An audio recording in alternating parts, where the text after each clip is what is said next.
আমি পিচ্ছি তাই না? তোর কোন দিক দিয়ে মনে হয় আমি পিচ্ছি দেখা? তখন নীরব মনে মনে বলল, যাহ বাবা, পিচ্চিকে পিচ্চি বলবো না তো কি বলবো? এখন কি করে বোঝাবো?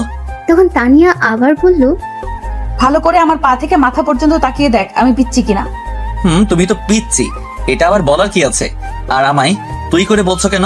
তুই কি বললি আমি পিচ্ছি? তো ওকে তো আজ আমি। এই বলে তানিয়া নীরবকে ঘুষি মারতে লাগলো। তারপর কিছুক্ষণ পর থেমে গেল। আজ ছেড়ে দিলাম, কাল আমায় প্রপোজ করবি, মনে থাকে যেন।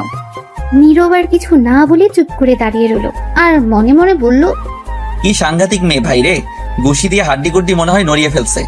তখন তানিয়া আবার বলল, এবার শান্ত গলায় বলল, আজ বিকেলে কিন্তু আমায় পড়াতে আসবেন, মনে থাকে যেন। নীরব মনে মনে বলল। জীবন থাকতে না যাব না। তারপর নীরব সেখান থেকে চলে এলো। বাসায় এসে ফ্রেশ হয়ে খাবার খেয়ে রুমে গিয়ে রেস্ট নিতে লাগলো। বিকেলে নীরব ছাদে বসে হেডফোন লাগিয়ে গান শুনছিল।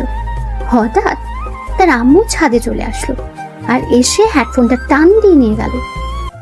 ফোন থেকে খুলে চলে গেল হেডফোন তার আম্মুর হাতে। তখন তার আম্মু রাগী গলায় বলল, কি রে শয়তান পোলা, তুই ছাদে বসে আসছিস কেন? নীরব অবাক হয়ে তার আম্মুকে বলল, যা বাবা, তাহলে কোথায় গিয়ে বসে থাকবো? তোকে গতকাল রাতে কি বললাম আমি? কি বলেছিলে মনে নেই? আবার বলো।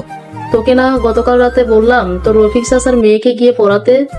ওই মেয়েকে আমি গিয়ে পড়াবো, না পারলে তুমি গিয়ে পড়াতে পারো। কেন পড়াতে পারবি না? তখন নীরব মনে মনে বলল,